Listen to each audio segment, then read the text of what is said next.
The Premier League has a problem. And for once, it's not the fixture list, the referees, or your fantasy captain forgetting how to shoot. It's 2 letters and 2 syllables. Haaland and Doku. Manchester City didn't just reload for 2025-26, they built a cheat code that talks back. If you're a defender, this is the bit where you fake a hamstring and ask the 4th official for witness protection. Still with me? Good. Let's pull this thing apart piece by painful piece. And yes, I'll ask you awkward questions along the way so you can pretend you do better than Premier League fullbacks. The monster in the middle, Erling Haaland. Let's start with the cyborg. Through 8 league games, Haaland has 11 goals. That's 65% of City's entire output. 11 and 8 would be ridiculous for a hot streak. For him, it's a routine Monday. He's now the only player in Premier League history to hit double digits by game week 8 3 separate times. And the really annoying part? He did it in 3 different seasons. All his. Question: at what point do we stop calling it form and start calling it gravity? The efficiency is the horror movie soundtrack underneath. 1.44 goals per 90. A goal every 62 minutes, and he's not padding with penalties. His expected goals sits around 9.31. He's on 11 actual, meaning he's literally squeezing goals out of half chances and bad angles. If you're a centre-back, what do you defend? The feet? The movement? The existential crisis? Europe doesn't help. He blew past 50 Champions League goals in 49 games, making a mockery of Ruud van Nistelrooy's old record by 13 matches. Now he's on 52 in 50. By the way, do you know how many defenders have nightmares about a man they've never met? A lot. Haaland is football's jump scare. You know it's coming, and you still scream. The winger who learned the end product. Jeremy Doku. And then there's the chaos engine on the left. Doku used to be your favourite YouTube compilation, or fizzy feet, no final pass. That's over. The Belgian's still leading the continent for dribbling volume. Think 10.8 dribbles attempted per 90, 6.8 completed at his peak last season. But the big change is what happens after the shimmy. He spent the summer with a personal analyst, drilled decision making, and Pep basically said he's the best player in the world in the first 5 meters. Translation? Blink and he's gone. Twice. This year he's attempting fewer dribbles. 8.8 out of 90, but creating more chances. 2.4 out of 90 versus 2.1. The share of his carries that end in chances created has jumped from 3.3% to 4.2%. That's not cosmetic. That's a winger becoming a system. You saw it. 2 assists in the derby, then that solo goal versus Napoli where he treated the penalty area like a dance floor and the centre-backs like cones.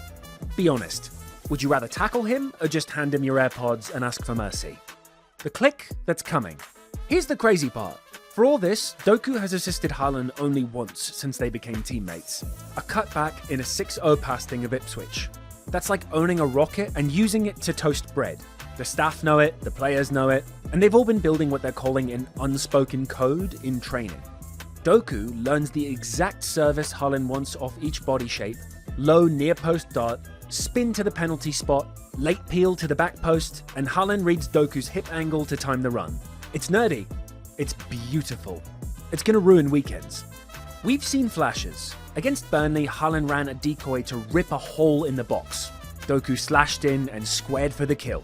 Against United, Doku slipped a perfectly weighted through ball and Haaland dinked it like he'd been doing it since birth. It's not telepathy yet, but it's close enough that fullbacks are googling how to be a goalkeeper. Pep's machine tuned for pain. Now, you know Pep. If he could, he'd position the moon as a false fullback. This season, he's tilted the board so Doku gets isolation 1v1s over and over. City have been tucking their left backs narrow and shoving a midfielder higher. Think hybrid interiors stepping into the half space, to draw crowds away from the wing. Whether it's academy product rotations, new signings, or tactical chameleons, the idea is the same. Create the island for Doku, create the ocean for Haaland. Defenders are stuck with a lose-lose menu. Double Doku? Cool. Now Haaland runs at your near post with nobody attached to him. Track Haaland? Great. Now your poor fullback is locked one-on-one with a winger who accelerates like a glitch. And Pep's done all of this while City's overall possession is down to 57.6%, the lowest of his entire management career. They don't need the ball for 70% anymore to cut you open. They just need your panic. Quick question. How do you stop transitions when the transition is already in your 6-yard box? The problem for City? Here's the twist. Pep's already sounded the alarm inside the Etihad. We cannot depend only on him. After a 2-0 win over Everton, he called out the rest of the attack for not scoring. He's right. No other City player has more than one league goal, and Haaland's 11 equals about 64.7% of the team's total. That's carry the piano and play it territory. If you're a City fan, your heart says golden boot, your brain says hamstring management. Because yes, on paper, it's glorious when one man does all the finishing. But title races are 9 months long, and not every game gives you that one premium chance at 62 minutes. What happens on the odd cold Wednesday when the expected goals just shrugs? Can Doku, Foden, or the attacking mids hit shared double figures? That question will likely decide medals. Why it's a nightmare for everyone else? Ask around the league. One manager joked after facing them. I told the lads I wish I'd been somewhere else. Jamie Redknapp called Haaland better than ever, and the scouting reports are bleak. Haaland can kill you. Left foot, 35 UCL goals. Right, 11, or head, 6. He doesn't need the perfect cross. He manufactures an angle. Doku led Europe last season with 147 carries into the box. That number sterilizes game plans. He doesn't just beat you, he relocates you. Put that together with City's control of territory and you've got a threat matrix that never sits still. Double one, the other erupts. Leave both, and you're down 2-0 by minute 30 and arguing your back four's childhoods. What do you adjust? Your shape? Your soul? Micro-tactics, the patterns that hurt. Let's get nerdy for a minute, because your opponent is. City are drilling 2 repeatable patterns. The cutback cascade. Doku receives wide with the pitch stretched. Haaland begins central, nudges the near side centre-back backward, then ghosts 3 yards to the penalty spot. Doku beats the fullback to the byline. Important, the key touch is the second one, the one that defines the angle, and the cutback arrives at knee height. There's no wind-up on Haaland's finish. It's a pass into the corner with violence. Ask Ipswich.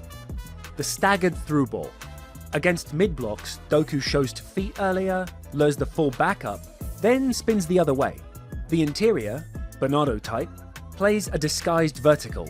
Doku punches a 2-touch pass across the line, and Haaland arrives between the centre-backs like he's paid the rent there. What can you do? Foul him at 19 yards and pretend it was just a coming together? Every club knows these patterns are coming. Stopping them is a different sport. Title race math and the human element. Right now, City are second on 16 points. 3 behind Arsenal. Opta's supercomputer, which, let's be honest, didn't watch Doku versus Napoli, has Liverpool 48%, Arsenal 32%, City 10% to win it. Numbers are fun, but they don't know what happens when 2 elite footballers speak the same language at full speed. Once Doku's low crosses start finding Haaland 5 times a month instead of once a season, those percentages will develop stage fright. 2 big swing factors. Shared scoring. If the wide men and 8s chip in, Pep's over-reliance fear dies, and City become inevitable again. Partnership fluency. If the unspoken code becomes plug and play, opponents won't just worry about Haaland's shot maps. They'll worry about how the shot happens. You can't block a concept. What do you even do if you're defending this? You can try the brave thing, press City high, cut supply at source. But that opens the highway for one direct vertical into Haaland and a whole lot of silence from your away end. You can sit in a low block, crowd the box, and pray. Doku's happy with that. He'll carry you backwards until your heel touches your own keeper. The only realistic plan is rotating doubles. Full-back and holding mid on Doku, centre-back and weak-side full-back on Haaland's zones, and an 8 sprinting to the 6-yard line on every wide break, which is fine for 20 minutes. Then you realise you haven't breathed since kickoff. By the way, how's your bench? Because City's is rude. The joke's on everyone. For a decade, just for fun, Haaland is 25 and, per club whispers, tied down through 2034. Doku is 23 and just learning how to turn clips into wins. You are not beating time here. You're negotiating with it. Are you feeling confident about your 32-year-old centre-back's calves in 2029? No? Thought so. But yes, there's one loose bolt. Pep's concern is legit. If City go all Haaland, they become predictable in the one way that matters. If he's marked out or missing, who cashes in? That's why Doku's evolution is the actual story. The moment his final ball becomes a habit, not a highlight, City stop being Haaland plus good stuff and start being inevitable again. So are Haaland and Doku a huge problem? Let me put it like this. You can game plan for a world-class striker. You can game plan for a high-volume dribbler. But you cannot game plan for both in the same zone at full speed inside a Pep structure that's explicitly designed to force you to choose. That's why managers are leaving pressers sounding like they've just seen a UFO. We got off to a great start, and then, of course, the game was lost in a 5-minute spell where... Alright, your turn. If you're setting up against City, do you double Doku or track Haaland? There is no third option. Therapy doesn't count. Which is scarier? Haaland's early shot with no backlift, or Doku's first touch when your fullback's on a yellow? And tell me honestly, if Doku ends the year with 12-15 league assists and Haaland with 30 plus goals, does anyone catch them? Drop your answer below so we can all screenshot it in May. And if you're the poor soul tasked with defending them this weekend, hydrate, stretch, and maybe text your mum. If you love this kind of breakdown, the tactics, the jokes, the pain, hit subscribe and come back next time. We're diving into why City's possession is down, why that actually makes them scarier, and how one 5-meter burst from Doku can undo 90 minutes of your team meeting. Until then, remember, some partnerships are highlight reels. This one is a public service announcement. The Premier League's problem isn't that Haaland and Doku exist, it's that they're learning each other's language. One cutback and one near post run at a time.